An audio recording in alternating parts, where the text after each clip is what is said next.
যুগে নার্সিং করতে গেলে বা মেডিকেল লাইনে যেতে গেলে যে কোনো জায়গাতে সেখানে কিন্তু একটা খুব ইম্পর্টেন্ট জিনিস হচ্ছে নিউট্রিশন। তাকে জানতেই হবে, সেটা নার্সকেও জানতে হয়, ডক্টরকেও জানতে হয়।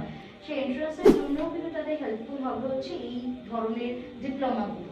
হোল ইন্ডিয়াতে যেরকম ভ্যালিড থাকছে, এবার আউটসাইড আমাদের এফএসটিএন এ কিন্তু আউটসাইড স্টুডেন্ট বেসও হবে। যেমন আমাদের এফএসটিএন এর ক্লাসও হয় তাদের কানাডা, ইউকে, অস্ট্রেলিয়া, ইউএসএ এই সমস্ত জায়গা থেকে, জিম্বাবুয়ে এই সমস্ত জায়গা থেকে আমাদের কিন্তু একটা ভালো স্টুডেন্ট জয়েন করতে।